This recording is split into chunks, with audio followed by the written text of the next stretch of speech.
morning. Welcome to Saturday Morning Comic Talk. This is a show where I talk with some top indie creators about whatever the heck I thought up for the week. So every week, different topics, different creators. So we always start things off with introductions. So Mike, tell us a little bit about yourself. Hello, I'm Mike, and I'm from Bristol, the city where every day is Talk Like a Pirate Day. I was born with a very rare condition called aniridia, which means I have no irises. So my eyes are just big black pupils like a cartoon character. There's no color in them. And it's a genetic mutation that inspired me to write this comic, which is about how having superpowers doesn't necessarily always go the way that you expect it to. And can somehow be a bit more like disability than you expect. Nice. And you're going to definitely tell us more about that once we get to the campaign discussion. Definitely, I'm excited to hear more. So, all right, Roy, tell us a little bit about yourself. I'm from Austin, Texas, originally from South Texas, actually, and I've been drawing since I was in junior high. I don't have any cool facts like that about myself, but I'm interested to learn more about that. We are working on a book here launching tomorrow, our first issue of How to Hunt a Hero, and I am excited. Thanks for having me. Yeah, thanks for coming on, and I'm excited to hear about your book as well, because I know yours is coming the fastest. I think all of us have a pre-launch right now, but yours is tomorrow. So yeah, I'll definitely get on there and back that as soon as it's up and running, and then we can also talk about cross promotion and things like that, because we'll be live during the same stretch of time. So okay. Yeah, excited to check yours out and have you talk more about it when we get to that segment. And Joe, tell us a little bit about yourself. Well, I'm Joe. I'm Roy's better half, other half. But him and I have been friends since college, and so I get to give him lots of crap because he gives me lots of crap for 25 years now. Geez. But yeah, we're both from small towns in South Texas. We grew up in two different places. Didn't meet till college, but it feels like we've been friends forever. Like the stuff that we write, it's like we write it like as if we've always been there in high school and stuff. So it's really cool, really fun to be able to work with your best friends. Child's Play Comics is with my wife, so we get to share that together. So this is definitely a labor of love for us. But I did have a quick question though. You said top indie creator, so you got to be talking about Mike, because you're not talking about me and Roy. I don't know who. Hey, if you're, I'll accept that. I'll accept that. I'll accept It's my process of elimination. I mean, and Ed's got some great stuff too. So he's talking about them, not us, Roy. It's okay. I just didn't want you to feel left out. So. Thank you. I make blanket statements so no one feels sad. He's like favorite. He's calling the shots. I got it. Not only are we the New Kids on the Block, but we're old enough to have listened to the band New Kids on the Block. So the trouble is, you've set a bar of like compliments now, and if you don't continue to lavish me with praise, I will be sad. So yeah. Now you just, I mean, we're what, 4 minutes in, and you've already changed the whole tone of the show. But that's all right. If you watch the show, you know that tangents are always a possibility when you have someone so ADHD running things. So yeah, you've started us off. At least I can't blame myself today.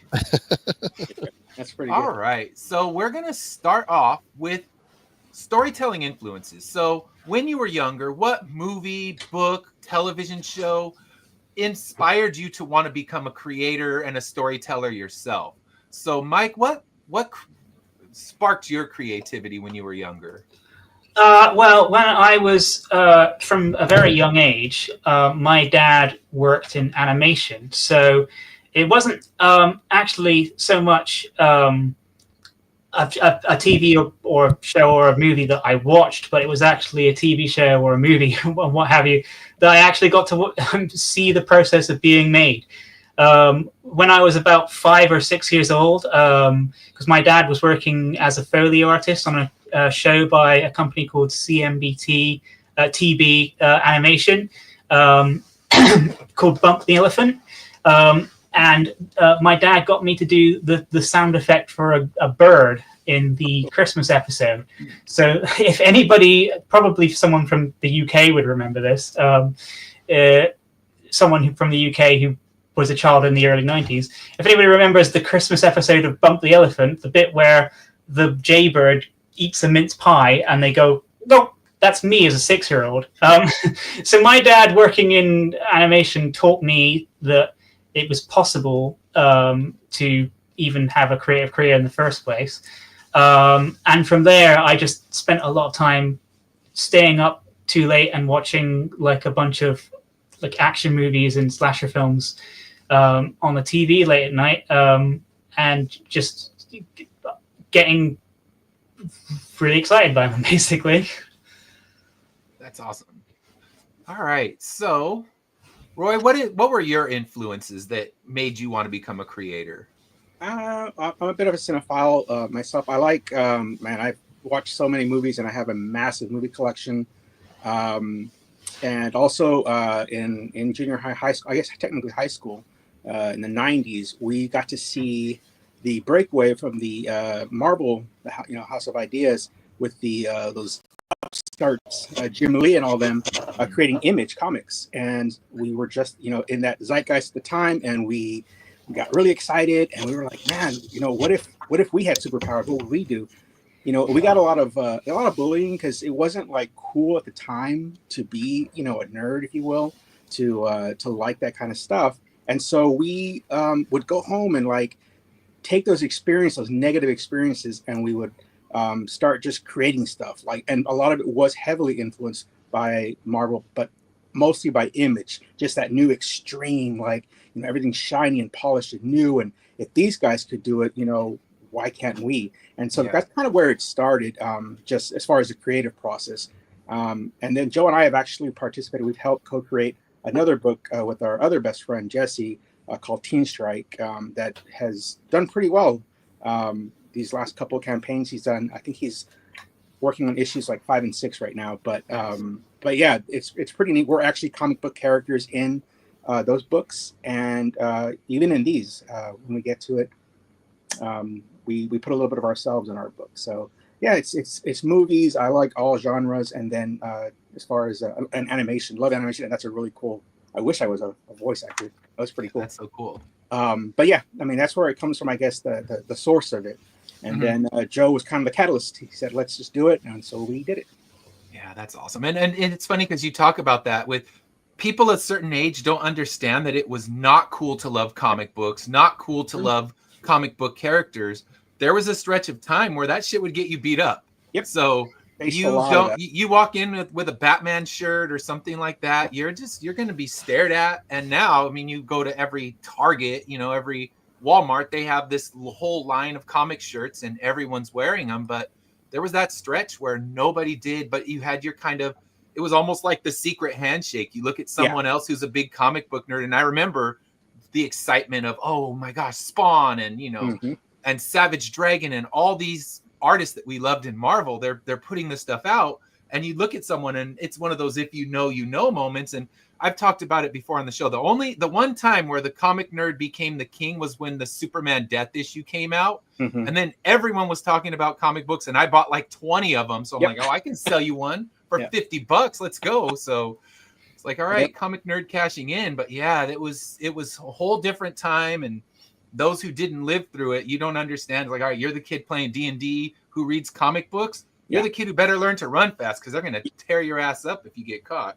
Yeah, there were several days of that. And then, but it's kind of crazy because, it did. Ultimately, it's kind of what started the whole thing. So, take it with a grain of salt. But yeah, we definitely took that and just ran with it. And here we are 20 years later, or maybe more. Just working on all these ideas, finally fleshing them out and finally putting stuff out. And it's just the right time. Yeah. Yeah. All right. So, Joe, what influenced you? For me, it was very similar to Roy. I grew up loving movies. And, when I try to think back, what were some of the early stuff? I always got to attribute, like George Lucas and Steven Spielberg are two of my, most favorite creators. And just growing up with Star Wars and like Indiana Jones and stuff, you know, it's funny because depending on who I tell that nowadays, if I say Star Wars, I might get an eye roll or I might get a, oh, cool, you know, but it's because Star Wars is different. The kids say, I try to tell them, no, Star Wars hit different in the 80s. Like we only had the original 3, we had the 2 Ewok adventure movies, and we had some holiday special we don't talk about, but that was it, you know, and we had the cartoons, we had droids and we had the Ewoks cartoon, you know, and that was it. And so it was like, it's just something different about the way that it felt back then. And so I didn't realize it until later growing up as an adult, that just always had that love for stories, and realized that one of the reasons that I, latched on to Star Wars so much was I knew nothing about what the hero's journey was or anything like that. So when I learned that, and then going back to rewatch them through that lens, I was like, oh, okay, now I see why the themes connected so much to me. And, you know, kind of a lot of the same thing Roy's talking about, you know, unfortunately, yeah, I did experience some bullying too. You know, one of our books, our all ages book, Malia Mayhem, the first issue deals with, you know, how to deal with bullies and stuff like that. That's more all ages and for kids, because unfortunately it still happens now, and it probably happens even worse because you have online bullying and stuff like that. So it's like, at least with us, we could go home and get away from it. You know, those of us who were fortunate. So yeah, for me, it's just always been that love of storytelling. And as I get older and you learn more about other people and cultures in the world around you, and realize that storytelling is the universal language, you know, from the time that, you know, the first caveman scrolled something on the wall and was trying to convey something, you know, and going forward in time, like, why is that's the commonality between everybody has a story to tell, and it doesn't have to be this big elaborate thing. You can get home from work and tell a story about your day, you know, like that's how we communicate. And to me, storytelling is just the most important thing that, you know, that we have as a common thing as you know, as people. And I love that. And I think we're all kind of from a similar generation, man. And Chad Perkins says that the best Star Wars movie is the holiday special. he would say that. He must be fluent in Wookiee, because I mean they do that so much Wookiee talk with no subtitles. So if you're fluent in Wookiee, maybe it'll hit different. But, no, yeah. I got to meet Chad. That totally sounds like something he would say. Huh. To be he fair, believes it? Yeah, Good for him. The Mythosaur, so in the special, so I'll give him that. Yeah. Yeah. So I mean, for me, it's definitely was Star Wars. When you talk about Star Wars, Indiana Jones, I was 3 when the first one came out, and I think it got re-released so many times. And just having those action figures, and you kind of talk about storytelling, you're building your own elaborate stories with those action figures, with those toys, and every day you're telling stories. Because I grew up in the middle of the desert. My nearest neighbor was, you know, at least a mile away. There wasn't much to do, so it was just creating stories in your mind. And I just started from there, kind of playing with the toys, doing all of that, and then just from there writing little stories. I was writing short stories from about age 8 and up, and I, you know, just wrote. And yeah, if it's in your blood, you're just going to want to do it. So whether you do it and, you know, you're going to make money on it. Before I decided to release indie comics, I had a stack like this of stories that I'd written. It's like, wait, we have power in our hands now. It's different than when you look at the 80s when Jeff Smith was releasing Bone and they were releasing the Turtles books. They had to release them black and white. It was a lot more expensive. We have a lot more resources to make it affordable and feasible to do it now, where you can you raise up $1,000 and you can get a book out, and that never existed in the past, and you can distribute your own avenues. So yeah, it's a good time for being a creator. I can say that much. Yeah, like right. Us kind of date us when we first did this. I mean, we started way back in college. We were trying to figure out how to even distribute it. Like, how would we even go about releasing something like this once we had all the, you know, the fine points nailed down?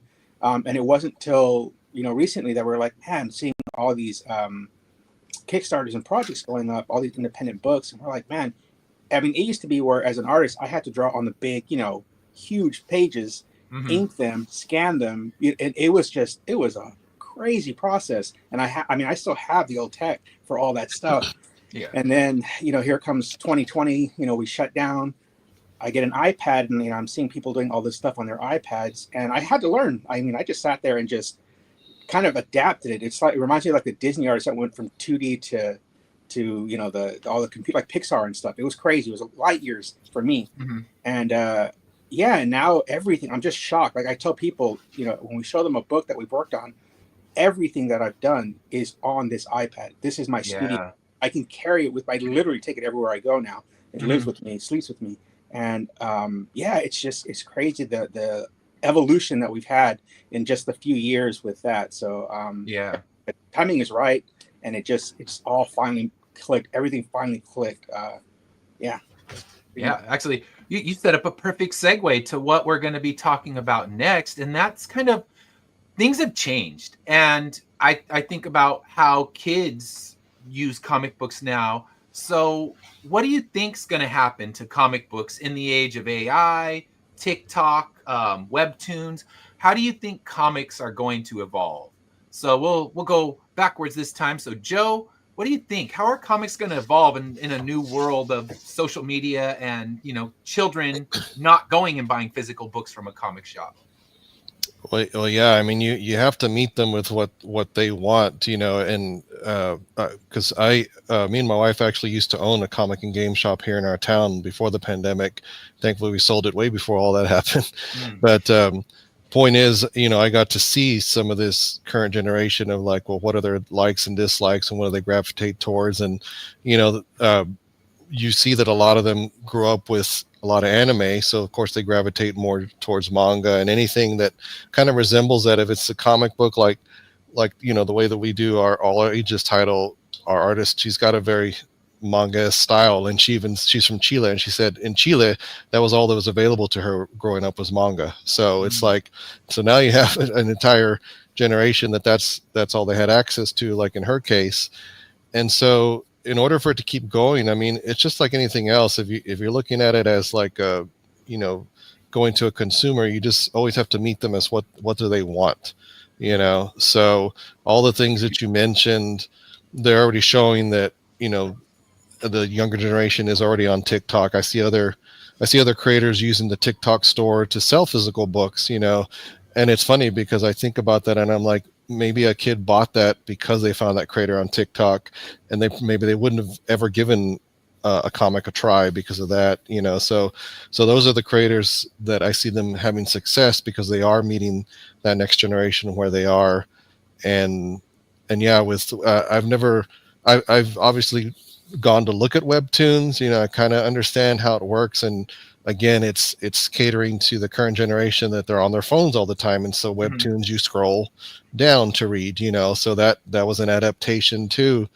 It's like, that's why that's blown up so much too. And not every webtoon, but a lot of webtoons carry that either straight up manga influence, or they're kind of leaning in that direction, and those are usually the more popular titles. So yeah, it's like any other thing. There's still a business aspect to it, and like if you're trying to reach a consumer, you have to meet them with what they want. Yeah. And if you fight against it, then you're working more towards a niche consumer, because there's always going to be a consumer for something. Yeah. But it's all about numbers. Like which numbers are you going for, the larger or the smaller? So yeah, and that's true. And if you've owned a comic shop, it's difficult. And I see the comic shops, there's going to be people our age. We'll always want a physical book to hold in our hands, but we're not the entirety of the market. So yeah, I like what you're talking about. We have to evolve for them. So Roy, what do you think about this one? I'm like I said, I'm old school. I love tactile comic books. Just having to hold them. Honestly, just the smell of comic books, just growing up with them, it was the best. Man, waking up, and going to, we would just go to the mall. Me and my close friends before I met Joe, my best friends, we would go to the mall. We'd walk the mall, and like one of the must stops was Walden Books back in the day, and we would go there. And back then they didn't have that, I don't want to say respect for the books, but they were on a rack. They weren't even like in nice condition. And we had, I can't even think of a comic book shop within 50 miles of where we lived. And of course we're in high school, so we didn't really have a car, early on. And so that was our only outlet for it. So we would just go and just pick the comic books off the rack, bent and all, and pick them up and read them, thinking, oh, you know what? At least we've got this. And it wasn't until like a special trip to like the big city, which for us was called McAllen, that we actually saw like an actual comic shop. If we went to Corpus Christi, they actually had comic shops up there, and it was just something. Call it nostalgic. That I always feel I want it to stay with the traditional, but I understand, like Joe was saying, you have to keep up, and you have to give the audience what they want. You have to give the consumers what they want. Customer's always right. And again, it's something that I've learned through customer service through years of doing that in my work experience. But I'm like, yes, the best way to stay relevant, to keep going, is to, honestly, is just to give them what they want. Which, like I said, this whole thing with iPads and all that, and being able to create that way, and then now marketing on this level, it's different. And luckily, Joe, I'm very not tech savvy, but Joe and my other friend are. I basically equate my understanding of technology as Zoolander when he's banging on the computer trying to figure out what the files are. That's kind of me, because anything I touch breaks. But I've been lucky. I've been fortunate that I was able to pick up this stuff. So I get it. I understand it. I even use what is that one? Joe, what's that one comic subscription thing that we have? It's that one we can buy. The one comic subscription thing? the online one. You introduced me to it. Where you can go on there and get the digital comics or whatever. I use the DC app. Is that what you're talking about? Yeah, maybe. It's one of those. See, I don't even know, but yeah. So I get it, but it's not the same. But I do enjoy the convenience of seeing stuff quicker, I guess, and I don't have to drive out. But I'm still holding on to the old school, to the traditional. And I like the fact that we can actually go out, which is one of my favorite things to do, is to go out to the conventions and get a table and sell this stuff, pitch it to people, and actually make that connection with a lot of people. And we've had a very positive reaction to it, and it does create sales, and it opens up new doors, because we network like crazy on those things. It's a lot of hustling, but as long as it's available, I'm going to keep doing that. I hope it stays that way. But again, Joe makes sure that we stay relevant by keeping us on these on the different new sites, whatever's new, trying to stay in the zeitgeist now, seeing what's going on. And I'm open to it. I'm kicking and screaming, but I'm open to it. Yeah. And Headless Bourgeoisie is saying that there was no comic shops in their town, and they had to ride the bike to a gas station or a grocery store. And that's what I did. 7-Elevens. I would go to the 7-Eleven. It was probably like 2 miles from the house, but on your bike with your friends, it's no big deal. Right. And we'd go there, and like you said, we would find the bent up, wrecked looking comic book. Didn't give a shit. We just wanted to read it. We weren't there for, one day I'm going to want to get this graded by CGC and maybe it'll be a 9.8. It's like, no, I need this story. I'm continuing whatever it is I'm reading, and I just need more of it. And it was just driving down there, tossing it in your backpack, rolled up, not worrying anything about, this is a potential collector's item. One day it's going to be worth so much. Like, no, this is the story. I need to keep reading it. And I threw down, it was like, I think it was 75-cent cover price when I was doing that. And I would bring $1 and I'd be walking out with a comic book and a pack of baseball cards every time. And it's just like, I love those memories. And I'm just such a physical media person because of it. And that's the thing. We have to realize that not the whole world isn't built that way. And that's why you're saying, like, getting it on your iPad and all that, it's a new way to consume it, and we have to be there to meet them. So, Mike, what are your thoughts on this one? Yeah, well, when I think about the possibilities of digital comics, I really can't help but think about the potential for like customization, and especially customization for accessibility, because with a digital comic, you can do things to accommodate a diverse range of audiences, which you wouldn't necessarily be able to do with one print comic. So, a digital comic, you could, for example, change the language with a press of a button, or enlarge the text, or even embed alt text for people with screen readers. At a certain point, you may get into the realm of, is this even really a comic anymore? But like a digital medium allows you to be able to enlarge pictures, enlarge text, change color contrast for those who may be visually impaired or may have some issue. with their vision, or for people who speak different languages, without the necessity to buy an entirely like different comic, or It's true. I mean, those accessibility options may not have even existed in print because they would have been expensive or just impractical to make. Mhm. But with digital, that problem is a lot more surmountable. Yeah. Yeah, I see that as true. And I know I've talked to people, they come up to me at cons, and now I make sure I have a digital card at the cons because I didn't used to stock that. And they're like, oh, if you had a digital, I would buy it. And they said, yeah, I love books, but I live in a small apartment and I fit my entire comic collection in this hard drive right here. So you have to adapt to them. And that's by making digital copies available, even when you're at a con. And it took me several cons to get there. I kept getting asked, and it's like, what is my problem? They're asking me for something. They want to spend their money at my table, and here I'm not giving them a way to do it.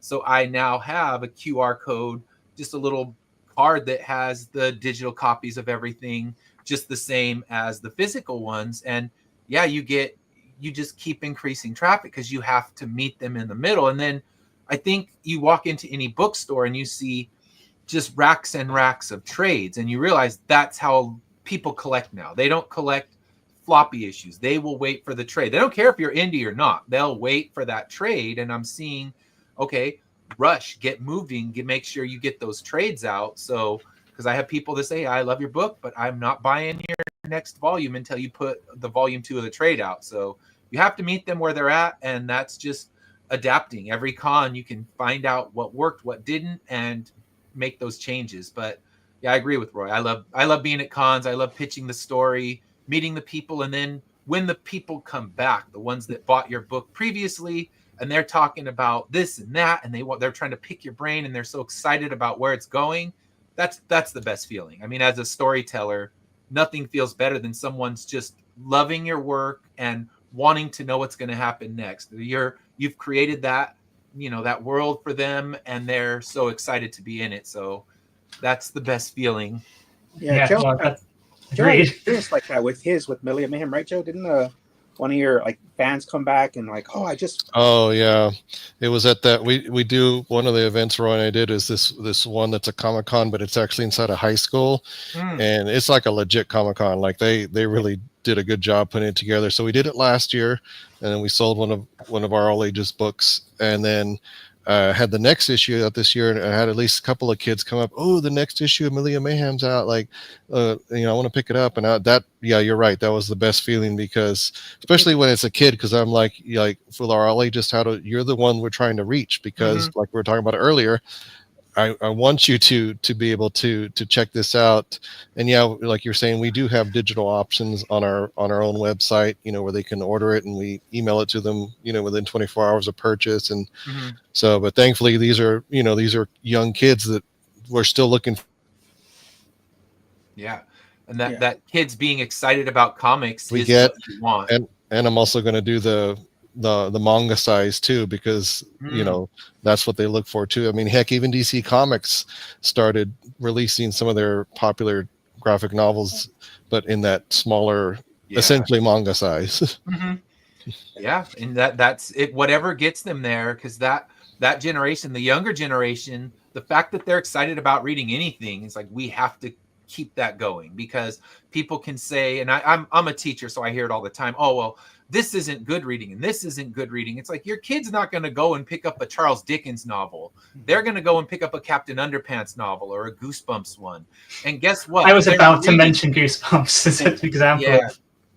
And that's what kids love. They love a good scare that's, not full of gore. And the parents would fight me tooth and nail. Like, oh, I want my kid to read something good. You need to get them into good books. It's like, no, any book, when you're talking like, I teach elementary school, so 3rd through 5th grade, any book is a good book, because it's going to lead them to bigger and better things. But the fact that they're excited to read, and a new Diary of a Wimpy Kid comes out and they're racing to the store to get it, that's a passion for reading. It doesn't matter what the consuming is. But yeah, it's going into that manga size. And now they see it, and it's a size they recognize and a size they love, and they're going to buy your book because of it. Like I said, we have to adapt. We have to meet them in the middle. And hopefully build some passionate readers that love our stories, because in the end, that's the ultimate victory. Yeah, well, I like what Mike was saying. That's really neat. Something I hadn't really considered, but again, I'm learning. So being able to adapt the books, change the language, all the things that you mentioned, those are really, really good points, Mike. Yeah. So, that's good. I mean, I've had, being visually impaired myself, I've had friends in the comic industry forward me like contests that I've been going on to, like, because there are people who are looking for these new solutions for to make comics more accessible. And I like the look of those contests and I'd love to be part of them, but I'm just not, I don't have enough, I've done a little bit of programming, but I'm not enough of a developer to be able to actually compete in something like that. So I support those contests, but there's no way I'm ever going to be, but then the other thing about that I was thinking about just now is because you're mentioning about people getting these trades and stuff rather than floppies.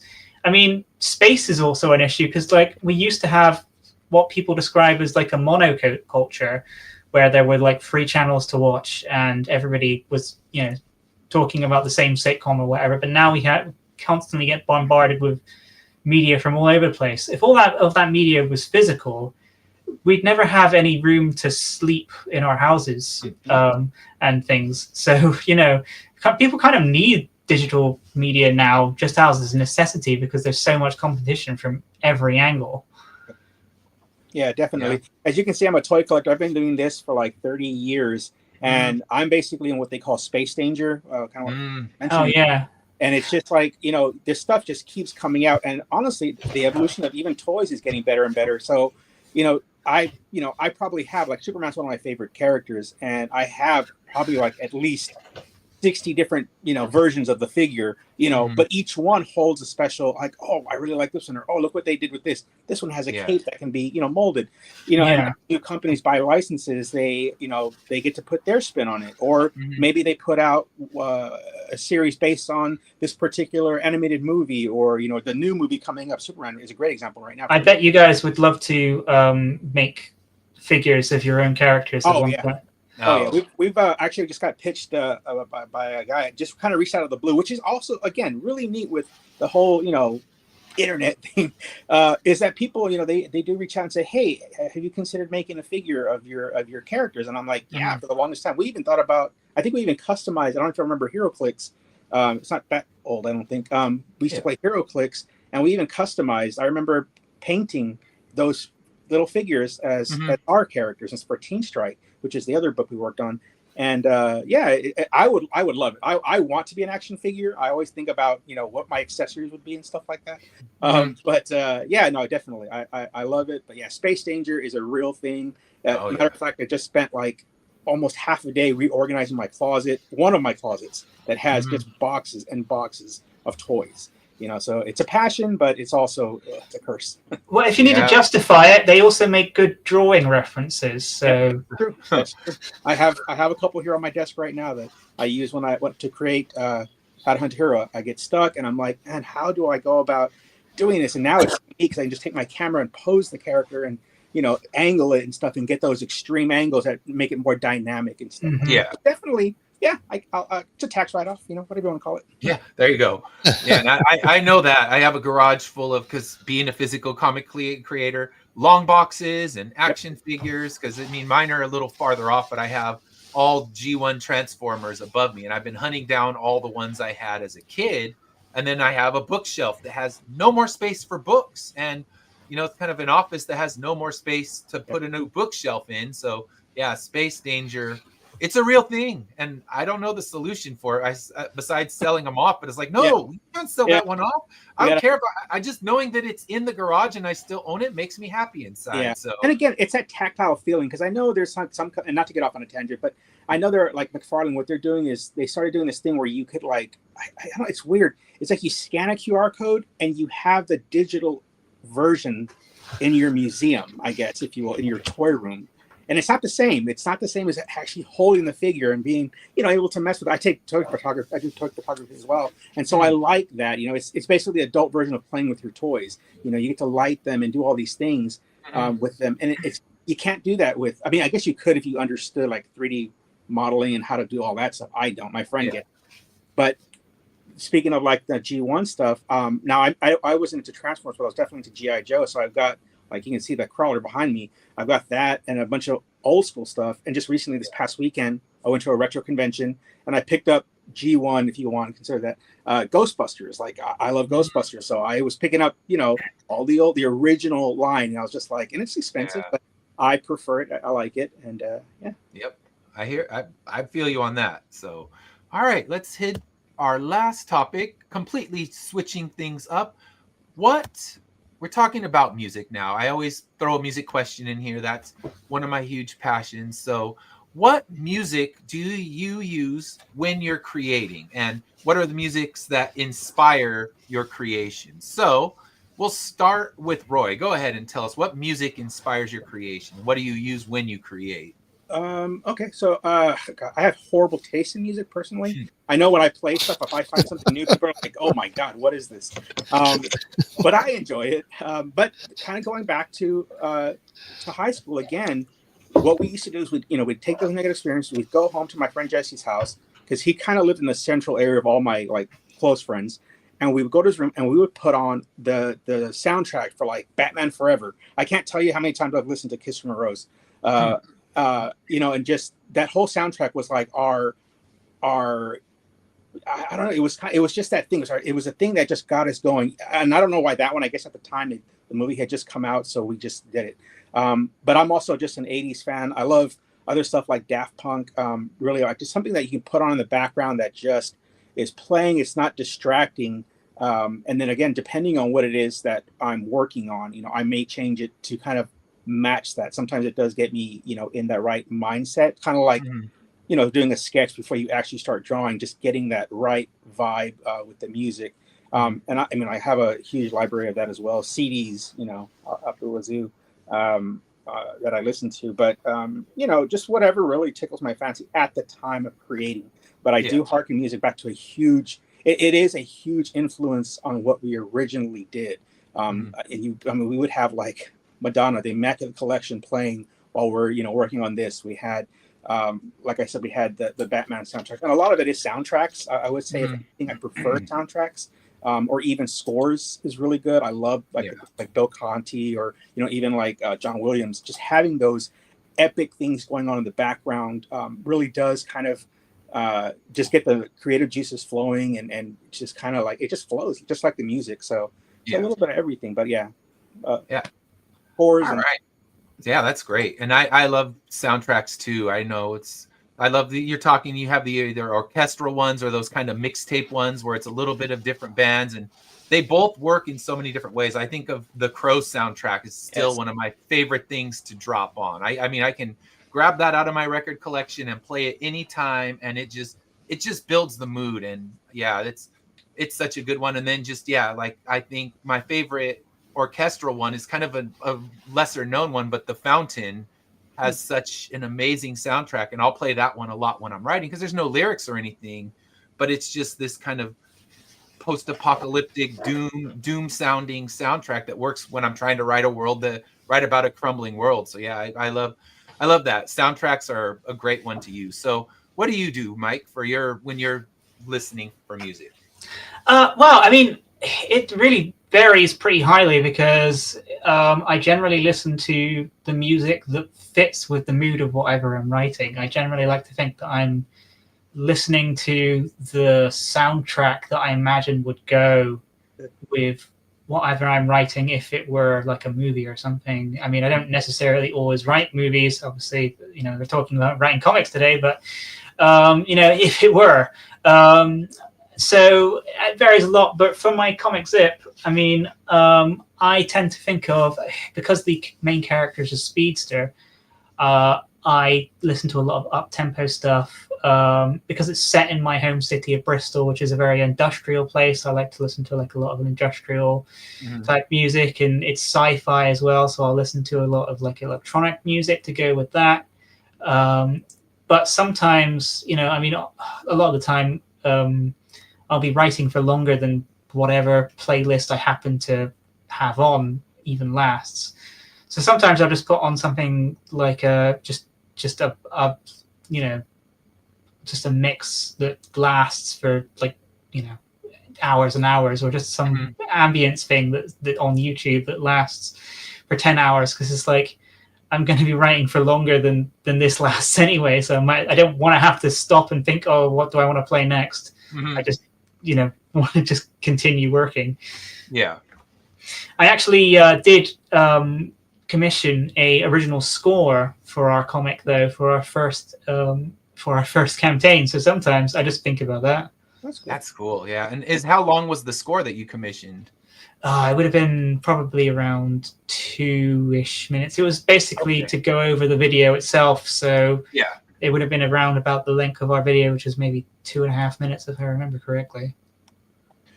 And good morning, Universal. We are all comic book writers in here. Some of us, I know Mike was saying he writes movies as well, but yes, we all at this moment write comic books and are going to talk about them a little later. After this segment, we'll talk about the comic books that we're writing, so you can check them out. They're all eventually going to be launching on Facebook. None of us are live.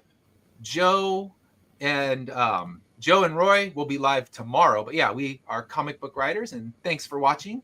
So yeah, what is your inspirational music, Joe? Yeah, mine's very similar to Roy. Definitely soundtracks, and yeah, you mentioned The Crow. The Crow is so embedded in my soul, man. There's something about that movie that is just it takes me away. It's just like it's what I have a small list of what I call comfort movies, and that's definitely one of them. Considering that it's got some pretty heavy topics, but I think it's just the feeling of pulling me back to that time when I first watched it, and the feeling of listening to that soundtrack. But yeah, like soundtracks, I remember living up in the Dallas-Fort Worth area, and Roy, was living down in the Austin area.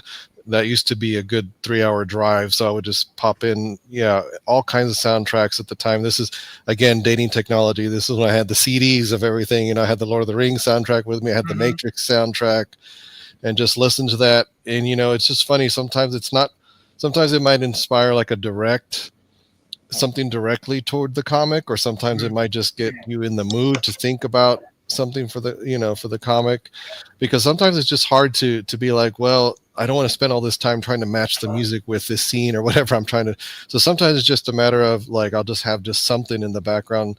My go-to, of course, is a lot of stuff I grew up with, a lot of 90s. I love like early 90s alternative music and stuff like that. So I have, playlists that are by the decades basically. And, if I want to be in a more fun mood or whatever, sometimes I'll put in some early 80s music or whatever. So yeah, I'm pretty sure George Lucas said once that, the soundtrack is a character. And I truly believe that. It's like, if I kind of like Mike was saying, like adapting to all the different things you could do. Well, it's like, if I could have music playing while you're reading, our comics, then that would be cool. But of course, then maybe I'm pigeonholing you, because then I'm forcing you to listen to a certain type of music. Maybe you want to associate it with something else. So, music is absolutely important, I think, in the aspect of creation. Yeah, I would agree. And for me, I use it. Lyrics can distract me a lot when I'm writing, so I try to find instrumental. And there's a genre of music called post rock, and it's all kind of this gloomy instrumental guitar and string driven music. And I listen to a lot of that. And like Mike, I commissioned a song for Immortal Era. So Immortal Era has a theme song. It's kind of a gloomy post-apocalyptic song, like the post-rock songs that I loved. When I was commissioning it was David Geringer. He does music. So if you seek him out on Facebook, he will write you a song. He does great work.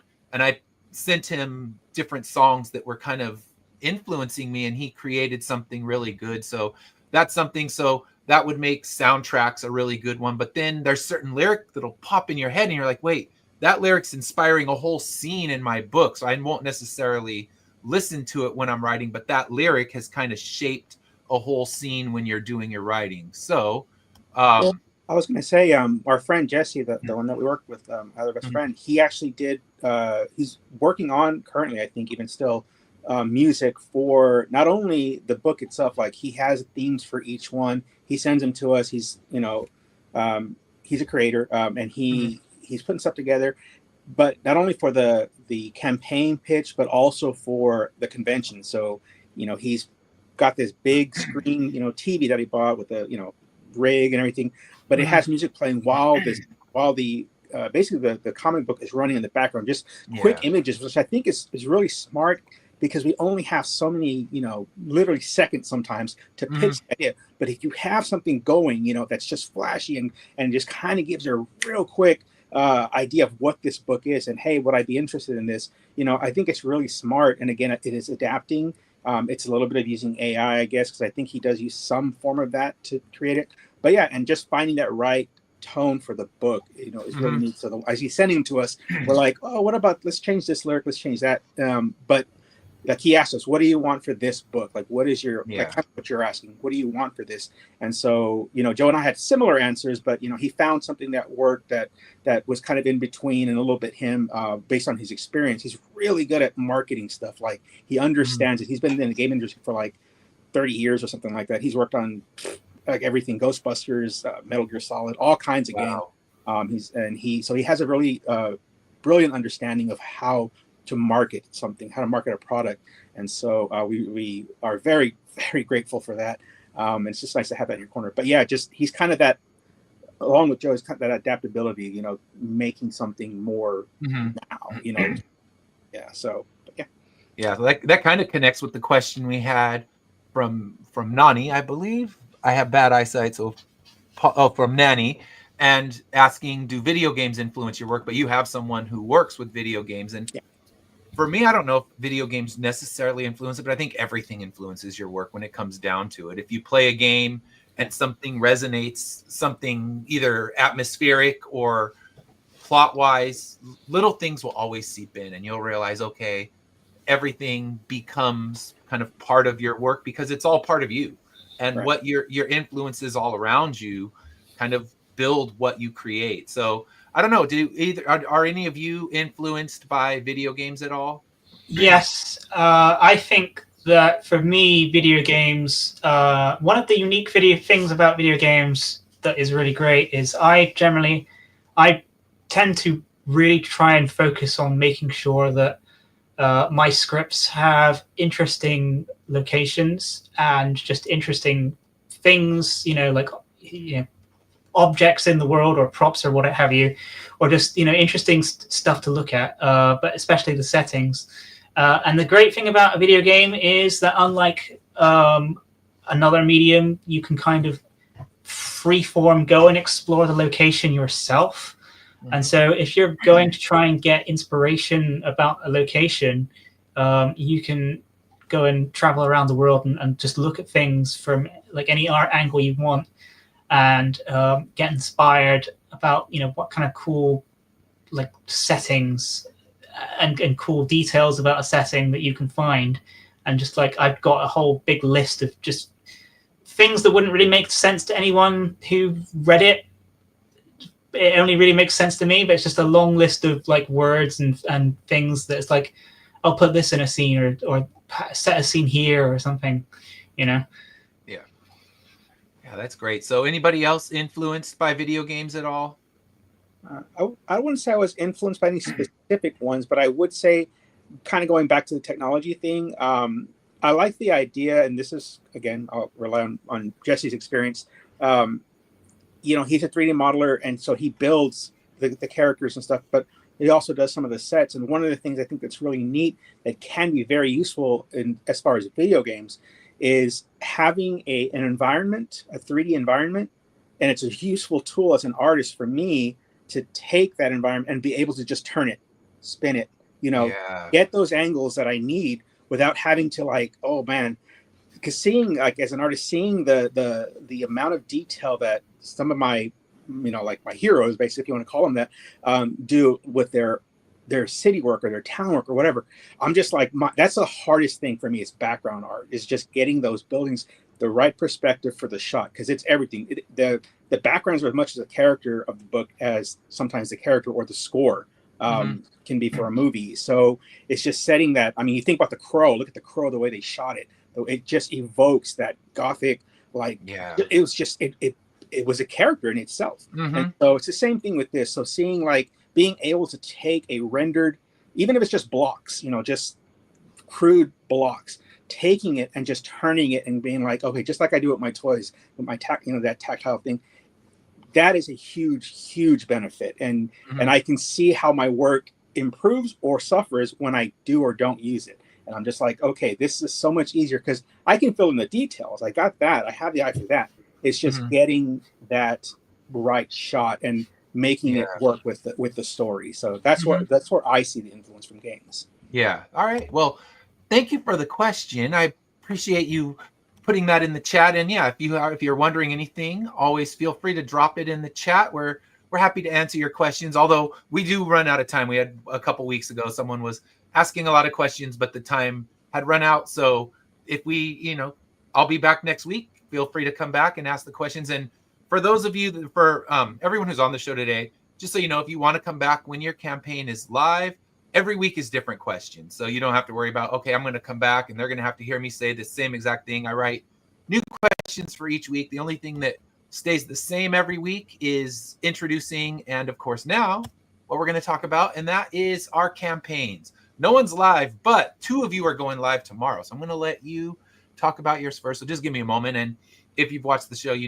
my eyesight is terrible. I've had multiple surgeries trying to fix it. So I do my best trying not to squint at the screen. So just bear with me while I get this up and shared. And we're going to share, let's see, it is Angel Hunter. Is that the one? No, that's not it. No, ours is howtohuntahero.com. How to Hunt a Hero. So there we go. Mm-hmm. Although that does sound pretty cool, whatever that is, Angel Hunter. I'm pretty sure it's an anime. Oh, yeah, I like that title. Yeah, that's one of the guests who was going to be on, but I guess maybe slept too long. Who knows? All right. Do you use a screen magnifier at all? I don't. I should. That's a good idea. If you use Windows, then that's installed by default. So just look at your accessibility settings, and there should be a screen magnifier in there. I'm using one at the moment. Okay, thank you for that. I didn't know that existed, and it would really make my life easier. I'll send you some instructions later.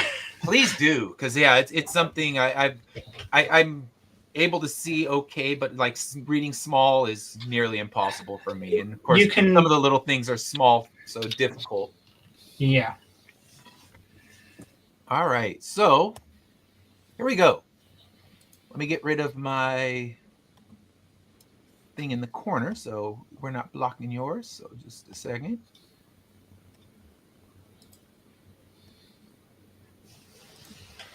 All right, and now tell us about How to Hunt a Hero #1. All right, Joe, take it away. So this one, I think Roy has mentioned it kind of in this conversation. We've mentioned, how long we've been friends. We pretty much have been working on this almost since the beginning of our friendship.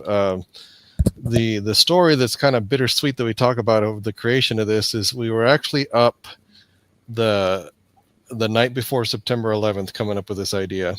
Yeah, the only reason I remember that is because we stayed up late working on it and slept through our classes the next day and didn't realize what was happening. And my grandmother, actually, when she was still alive, she called me and asked, "Are you okay?" And I'm like, "Yeah, I just slept in. I missed my class. What's wrong?"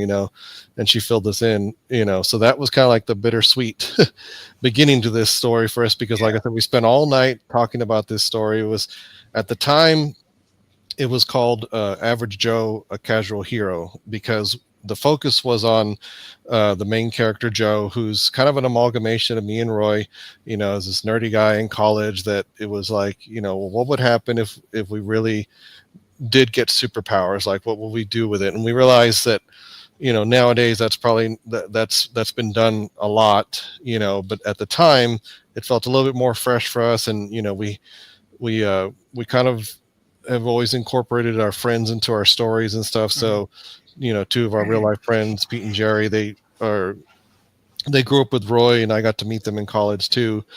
And they became our character Joe's best friends. And so it was like, well, if it was like our group of friends, like they would be excited about it and be like, "Oh, this is so cool." Like we wanted to treat it like this is how we would really react. And so the story just kept evolving from there. It was like, okay, well, what's Joe's kryptonite basically, and this was, I remember Roy was the one that came up with this. It's like, well, what if his girlfriend is his actual kryptonite, you know, like every time he's around her, his powers don't work, you know.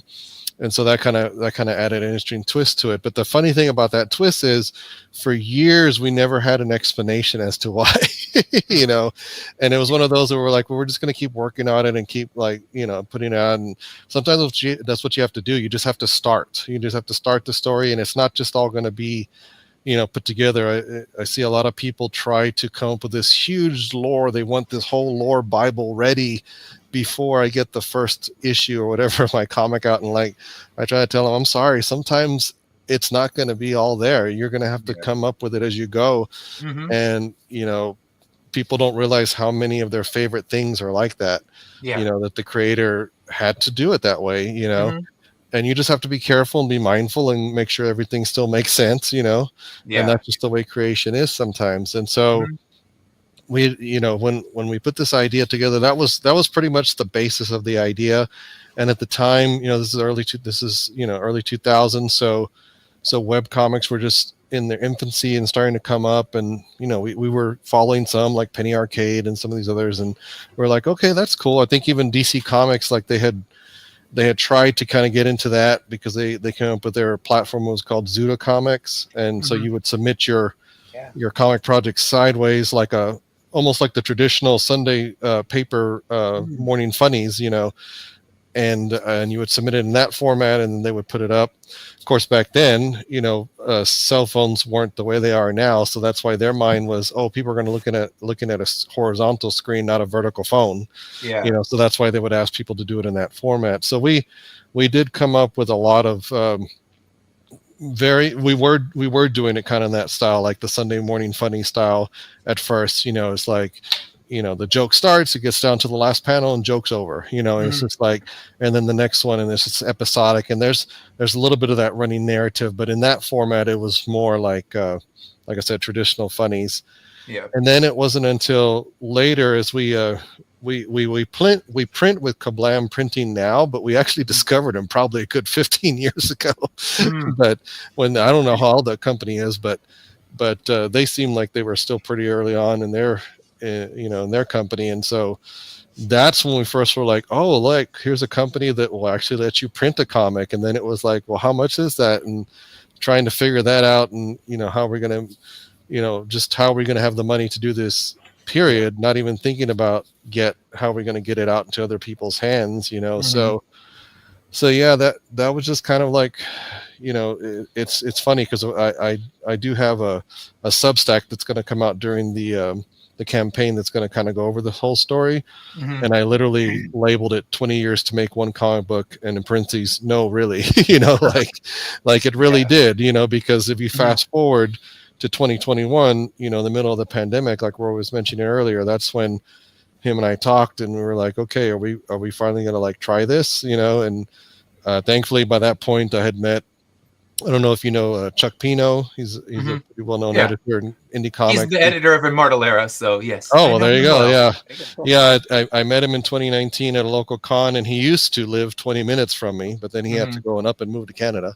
But but he was the one that told us about Comics Wellspring. He was the one that kind of encouraged us, like, yeah, it can totally be done, you know. And so you know, he helped us out to get that started. And our very first comic was it was going to be Average Joe, but then we were like, again, we were talking about, okay, well, after all this time that's passed, like, is this story still feel fresh, or are we going to put it out and people are going to be like, oh, that's just another story of a dude realizing he's got superpowers, and then like, so then I asked Roy, well, what if we tell it from the villain's point of view? Like, will that make it more interesting? And so not only did that kind of change the perspective, but earlier, I'm gonna hand this off to you, Roy, because I know you like to talk about this part, the cryptids. There was a point there where we didn't really have a solid villain, because again, of the way the format we were writing it. But then Roy came up with this really cool idea, because he loves cryptids, and I'm gonna let him share about that aspect of it. All right. Yeah. So the character, the protagonist, am I using that right? Yep. The villain of the story actually was just a one-shot character that we kind of introduced her. She was the way we kind of originally made her. She was going to be a one-shot.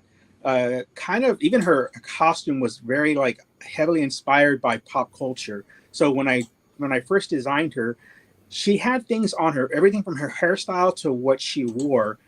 She kind of had like this Darth Vader kind of like look to her. And it was just like, oh, I'll just design this one character and do that.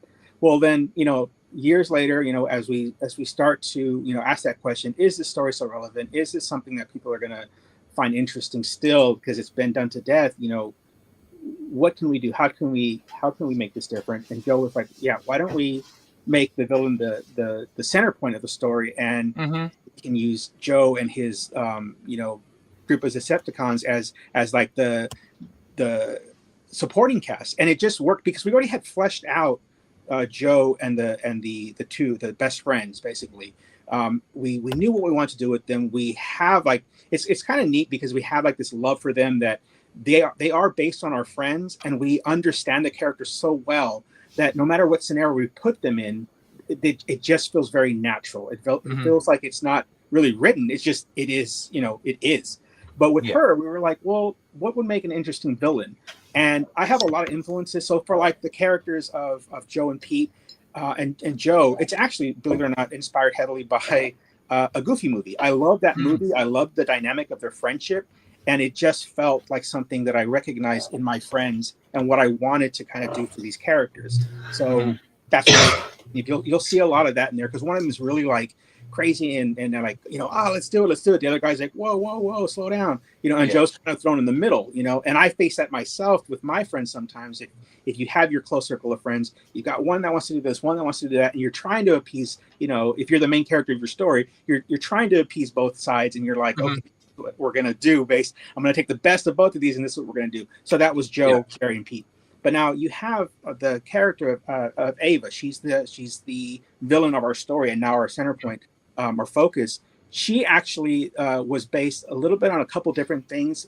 One of the main ones I like was Sleepy Hollow, the TV series. I'm a huge Headless Horseman Washington Irving fan. But when that series came out on Fox years ago, it was very episodic, like villain of the week, if you will, where they introduced a new monster. It wasn't just the Headless Horseman, and hopefully I don't reveal any spoilers, but it's been out for a while. But they would fight different things, and I love supernatural stuff. I love ghost stories, all that kind of thing. And so when I saw this, I was like, you know what? We could make this a thing where we introduce a new monster to fight, with every issue almost. Yeah. So that was kind of the original idea. And then it became a thing, well, why don't we just have it to where, and this is Joe and I working, back and forth, because Joe's an excellent writer. He helped really just lay the foundation of this. I throw ideas out all the time. You should see it. I'm like, hey, Joe, what about this, write this down, and then we're going to write about this later. Hey, Joe, I'm always texting him or calling him. I'm like, just put this down. This is a good idea, I think, but I need you to make it make sense. I go, this is a dream I had. Here it is. So with Ava, she basically became our cryptid hunter. She's basically as wealthy as Tony Stark, as smart as Batman, but she's a villain. So, she's very, like in her original concept, she is very much a pop culture person like us. I wanted her to be like us, where everything that she grew up with is influenced with her. So a lot of her designs that you'll see in the book are going to be, if you look at the character, you'll see a lot of influences from pop culture, from stuff that we love. And she does that, on purpose. It's just her like love letter, not only for us to what we love, but also just to readers, and being like, oh, I love Easter eggs and all that.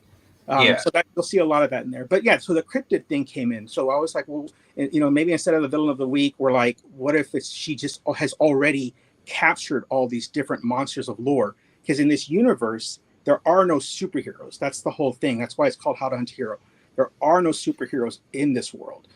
The only super powered characters are the supernatural characters, like Bigfoot and the Loch Ness Monster, that kind of thing. So we kind of took that angle. She goes hunting for these characters, these creatures of legend. She captures them with her immense wealth, and she's brilliant. She captures them, and she's actually able to extrude their abilities.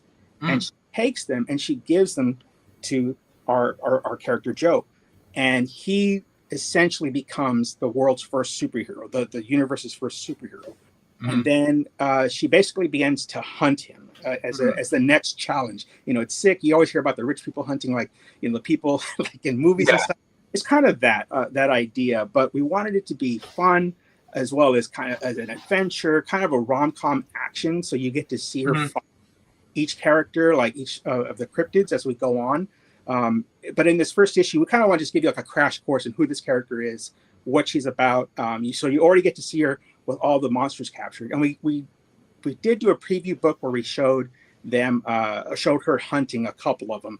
But in future issues, you know, we hope to cover more of those actual fights. But I love that part. Having her fight like Bigfoot hand to hand was one of my favorite parts. And you see that in this first issue. Nice. So how many issues are you planning for the series? Joe? Well, I think with all our books, I've always tried to stick to kind of the way like Hellboy and some of those other popular indie titles always kind of stuck to miniseries, and especially in indie, like, you know, we want to always give people a new way to get in. So like right now we have issue 0, and this will be issue 1 that's going up on Kickstarter, and then we'll do issue 2, and then that'll probably be like the first small arc, and then we got to decide, you know, do we continue on with an issue 3, or do we start a new miniseries, you know, and do it like that? So, you know, because this has gone from like, oh, well, we'll do 6 issues to, oh, well, we'll do 4, and you know, it's just down to 2, and it's just like things, because it took us so long, we're like, we just want to make sure that people know, like, every time we come to Kickstarter or whatever, there's a book that's ready, you know? Yeah. And that's why it's so hard to say, oh, well, this is absolutely going to be this many issues. You know, for now, the goal is to get one more out there before we get a collection. So. Okay. Yeah. And then get the trade for the people that are in that mentality. So you can have one of those on the table. So yeah, that's great. It launches tomorrow. It's already ready to go. That's the beauty of it. You don't need to worry about it, because Kickstarter is always kind of a crapshoot. You get so many creators that will flake on you, but when a creator, I'm the same way. I always make sure my book is ready to go. Besides the printing part, of course, you do that at the very last minute, but the art's ready, the book's ready, and it launches tomorrow. How many days are you going to be live? 28. So it'll start it'll launch on a Sunday night and end on a Sunday night. So okay. Perfect. So it's gonna be 28 days, and I'll definitely, if you do follow Immortal Era, I'll be throwing this in one of my updates so people can know that it's out there. And yeah, I'm excited. It sounds like a lot of fun. I love the premise, because the thing is, everyone has done superheroes, but how can you adjust your superheroes to make it still interesting, where people don't just go, okay, great, another person's got superpowers, blah. No, you have it where you're flipping it, and now your antagonist becomes your main character. And yeah, I love the spin. I'm excited to read this one when it's out. And yeah, let's definitely hit that follow button. It's in the comments.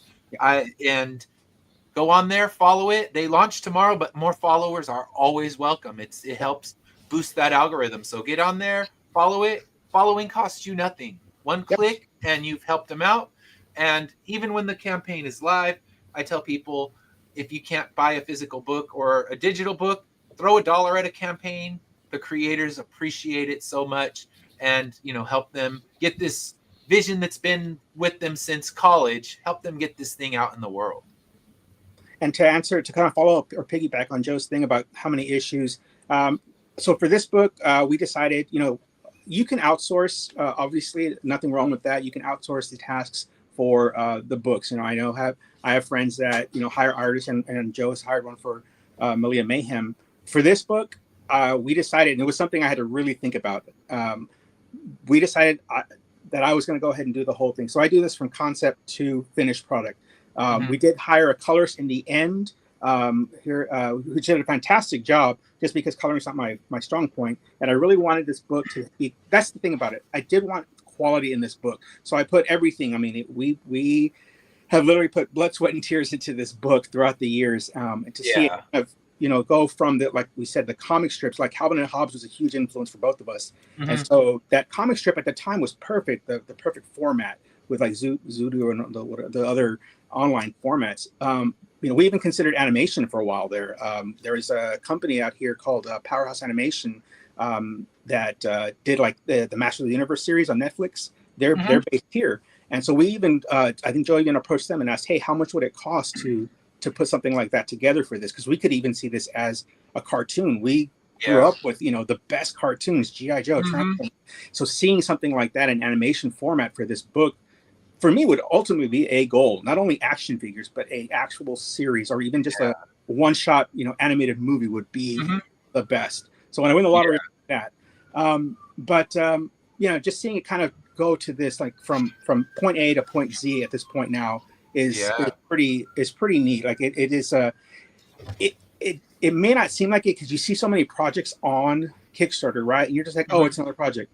I think the important thing to remember is that people actually work on these. They spend hours and hours, thousands of hours working on these projects, and you're seeing the end product. But understand that there is a love for this stuff, a passion for this, and to finally have a product out there to show you, hey, look, this is what we've done. We hope you like it. I think you will. We put a lot of thought into this. We want to make this fun for you to read. We want you to be excited about the next issue. And if it does well, if it funds and we see there's a lot of interest in it, then definitely, hey, let's do another one. Because we have the stories, it's all there. Great. It's just the time, okay, we've got to commit to it and just see that, people want to see this story. So. All right. Well, I'm excited about it. I'm ready for the launch tomorrow. I will be a day one backer, so I'm ready to support when it's available. So we're going to talk now about Mike's project, and that is, let's check it out, Zip 1 through 4. So this is issue 4. So I guess before you start, how many issues are you planning for this one when it's all said and done? Well, I pitched to our publisher Marcosia. I pitched essentially as an ongoing series, but I said I think we could probably get about 6 to 8 issues per trade. So this first volume is going to be 6 issues long. And I think we'll probably do at least 2 trades after that. So 2 volumes, 3 in total. And then after that, it'd just be up to Marcosia, really, I guess. It all depends on how much they're interested in. I don't want to jinx myself by speculating too far into the future, but the hope is that, because I've got a few stories. The further into the future I go, the less structured it becomes in terms of this happens in this issue and this happens in this issue, and it's more sort of nebulous. But I've got quite a few stories in me potentially if Marcosia are willing for the foreseeable future. Yeah. All right. So tell us what Zip's all about. Well, Zip is about imperfect superhumans. Or is it? Because there's an outside chance it's actually about disability. So like I was saying earlier, I have a rare condition called aniridia, which causes me to have no irises, which means no color in my eye. This causes way more light to enter my eyes than the average person's, which means that I have better night vision or better low light vision than anyone you've ever met, literally, because it's that rare. However, the shape of my eyes is different, which means that I'm also short-sighted. Enough so to make me legally blind. So I've got kind of a unique perspective on what an actual genetic condition, an actual genetic mutation can do to you. When you tip the balance of a human body, the ramifications can be quite widespread, and not necessarily all the ones that weigh up in your favor. So I had this idea when I read a Cracked.com article called 7 Awesome Superpowers Ruined by Science. And there were a few ideas that I kind of found in there, but one of the items on that list was super speed. So this is our main character, Zip. She has super speed. And the way I thought about her, kind of the way she processes information, because she's super fast and she lives her entire life faster than everyone else. She has very high mental chronometry, which means that because her reaction time is very fast, she perceives the world in slow motion, which you would need if you were moving that fast all the time. So everyone else sounds like they're talking like this. And on the other hand, she has to slow herself down because otherwise she'll just sound like a chipmunk whenever she talks to anyone. So actually it's funny because you were talking about, living with ADHD earlier. One of the things that kind of made me, I thought about when I was trying to figure out how she perceives the world was ADHD. And I was thinking like, this is maybe the closest thing that would be, would just kind of describe somebody who living this way. And I was actually diagnosed with ADHD after I wrote the comic. So it turns out that I wasn't just imagining what it would be like to live with ADHD. I actually was myself. So she's also got a shorter lifespan because of the speed her heart beats. It's called tachyarrhythmia, technically speaking. She has to sleep twice as often, but for half as long. So a lot of basically her body is kind of thrown out of the balance of her body is kind of thrown out of whack by her super speed. And it makes it more difficult for her to fit into society. And that's basically the case for any superhuman in this world. The idea is that change a little thing about the human body and it can cause some consequences even when there are benefits. So superhumans in this world, they do superheroing because it's a way for them to have a sense of purpose in a world that they don't really belong to, thanks to the way that their powers alienate them from it. So they have these costumes and they take on these code names and all that, and they act like good Samaritans because it kind of gives them a sense of purpose and allows them to kind of form together in a community. So there's that whole idea of this, that in this world superhumans are almost doing it as much for themselves as they are for other people. And also, although superhumans exist in this world, they aren't known to be real things. Essentially, people just believe that superheroes are just things fictional from the comic books and stuff. In this universe, essentially, real superhumans inspire comic books and fictional superheroes, but nobody knows that they really exist. And the reason for that was to kind of motivate their alienation even further. When I was thinking about it, I was just like, there's a lot of real things and a lot of amazing people and crazy events in real life that aren't necessarily public knowledge. I just figured that if these people weren't making anyone any money necessarily, they wouldn't necessarily be famous. Strange things happen all the time, but even when somebody catches on camera, it doesn't necessarily mean to say it's going to go viral. So that's the book. It's superheroes as an analogy for disability. Yeah, I love it. And that you have, I love that you did the little summary of the first 3 issues. That's something I think it was Sean Wood was on a couple weeks ago, and he did the same thing for his. So that's something I'll definitely be adding to mine, because it's, the farther you get into a series, the trickier it gets to try to grab new readers, especially with me. It's like, okay, here, buy the back, the 10 back issues that you need to get. It's a hard sell. So it can be it can be daunting. And I can actually go through a little quick summary of each issue so far. All right. Anyway, but I try to write our issues episodic enough so that they can be digested standalone, but there is a through line to reward you if you've read them all as well. So there is a running story, but not to make a pun on the whole speedster thing. Yeah. There is a running story, but they also can be enjoyed individually as well. And we try to recap anything that's super important to know at the beginning of the issue. But I don't think you're going to be like steeped in tons of continuity if you picked a later one up and you haven't. That's great. Our current issue is about time travel. We're doing a time travel one for issue 4. And we're getting a lot more into all of the community stuff that I mentioned earlier. So you're going to be meeting a lot more of the wider superhero community and kind of learning more about their idiosyncrasies and things. Yeah. Yeah, it sounds great. I love the idea how you kind of changed it into a metaphor for something entirely different. And that's definitely, I mean, just like before, you have to find a way. If you're going to tell a superhero story, you have to find a way to make it different, to make it so it's not just, Superman 2.0. How can you make it different and unique to the readers? And it sounds like both these superhero stories succeed in that. And this will be launching as soon as we get more followers, you were saying. So what do you think? Yeah, I'd like to try and build up some more followers. So I think we'll probably be launching around August, September kind of time now. Okay. But I will announce that when I know for sure.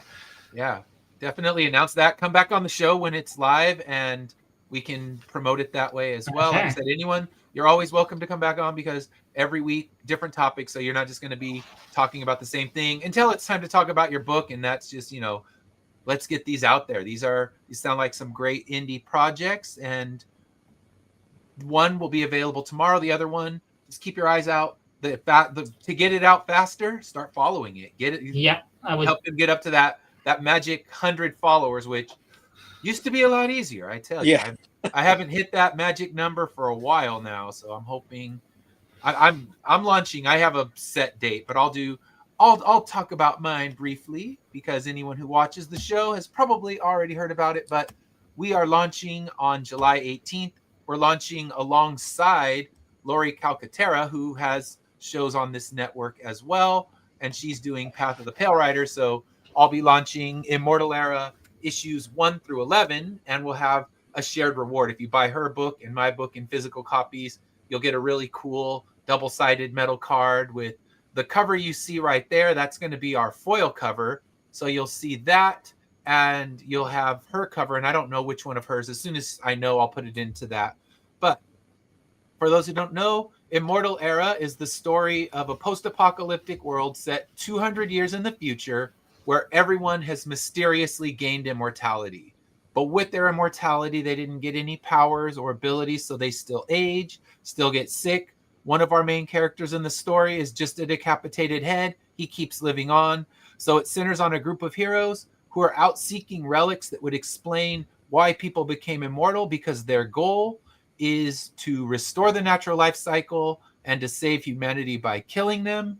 But of course, when anyone is trying to have a quest like this, there are people who have found a way to master immortality, and they're going to do anything they can to stop them. So now, as we reach issue 11, we're nearing the closing out of this story arc, and things are going to get very dark and grim for our characters, and they're going to have to see, can they even continue surviving in this world without death? Because in this world, they try to take out your cognitive function to get rid of you. So can they continue to survive in this world, or is this quest going to end them? So That's cool. Both yeah, really good. so, Both really good. yes, the dual launch. So there you go. We're doing our dual launch on July 18th. I don't know the time, but as soon as I do, we will do it. Good morning, Johnny. And yeah, I'm excited about this because, like I said, issue 12 wraps up this story arc. And as I have said, in issue 12, I blow up my world. What do I mean by that? You'll have to read it and find out. But yeah, that was one, as you were talking about Chuck earlier. Chuck's my editor, and he read the story when he was editing it, and his only notes at the very end were, "Holy shit, that ending." And I'm like, I did my job. Even my editor couldn't believe what he just read. So it's going down. That's all I can say. And I'm really excited. And yeah, I have two editors. I have one who does more story editing and helping, and both of them read it and just said, I cannot believe what you just did in this issue. So issue 11 is not that issue that's going to blow your mind, but issue 11 gets us there. Issue 10, all of our characters were left in precarious situations. And in issue 11, they try to get out of those so that they can complete this mission and gather the second relic. In the end of the first story arc, they successfully got the first relic, but all of them had lasting scars that are going to happen because of that one. And this second relic, things get even worse for them. So Yeah, it's not a happy story. That's why I write it with lots of grim music. We're talking back to our music one. And yeah, I'm excited. It's ready to go. Only thing that we need to do is get the lettering finished. But I generally, after lettering, I will edit it 100 times and make my poor letterer lose his mind, because I will change a million commas because I want it to be as perfect as it possibly can be. So, all right, about to have to send my letterer a couple 12 packs or something. Like, here you go. I apologize in advance for making you want to murder me. So, all right. Thank you so much for our guests today. I appreciate you being on the show. As I said, you're welcome anytime when you are live. You can come on. We always talk about different things, so you don't have to worry about repeating yourself, or you're like, okay, great, they already heard all my answers, so what am I going to talk about? Nope, new topics. And yeah, I'm excited to see these books when they're out. And until then, Mike, tell us where we can find you. Well, I'm basically on. Our socials are basically always Zip Comic UK. So we're on Facebook, Instagram, Threads, Twitter, Blue Sky, and TikTok. And basically all of those places, and also zipcomic.co.uk. And you'll just find us on Kickstarter if you type in Zip4. All right, sounds good. And where can we find you, Roy? Joe. Go. So our tech guy. Yeah, if you just go to where can we find you? if you just go to childsplaycomics.com and you scroll all the way to the bottom, you'll see all the different social media platforms that we're on. And I just tell people, pick your favorite one and follow us there. Yeah. Roy, you're at Art. By How is it? Yeah, Art by Rogo. Or by _Rogo. If you want to see the artwork and just a little bit of my process, I do live drawings as well every now and then on Instagram. So if you want to just kind of see the process, see how the hot dogs were made or whatever it's called, you can go on there. Usually around 7 p.m. Central Standard Time. I'll do a few of those, but I have managed to put one or two on there that weren't too long. Or yeah, I just kind of show you the process. I just draw, I talk, answer questions, and just always posting stuff about either Halloween or artwork, or a little bit of everything. Yeah, I love it. Us stickman artists over here love to watch a good artist in doing his work. So yeah, tune in for that. Check it out and get on there tomorrow. Their book launches tomorrow. I'm going to throw that link up here one more time. So yeah, get on there. It's launching tomorrow. Follow it now. Doesn't mean it's too late to follow it just because it's launching tomorrow. The more follows, the better. Get on there. Follow Mike's. Follow mine, please. And I don't know if I put the link to my own project. So how about I do that for you as well? Because we launch on the 18th. Our dual launch. It'll be on the Madness Network. I don't know what time that'll be. Something I'll definitely talk to Lori about when we figure it all out. But yeah, we're going to have a dual launch. It might even be a triple launch. We might be launching with a sticker campaign that's doing kind of a special sticker that will match the two campaigns, so we can have kind of a try gift that you'll get if you back all three of the projects. So yes, there's mine. All three of these are in the comments. So go in, click, hit that follow button. It costs you nothing, and you help boost us into the deep algorithm of Kickstarter and Facebook, where there's a lot of other creators out there. But if you talk to any of them, this is their blood, sweat, and tears, their years of work. My story dates back to 1998. I started writing it in college as well. So these are the dreams, the work that we started when we were so young, and we're finally getting it out there. So please support indie. It's always appreciated. And until then, I will see you on Wednesday for our first impression show, where we're going to be talking about a Beastie Boys album. And then I'll be back next Saturday with a new batch of topics and a new batch of creators. And thank you so much for tuning in.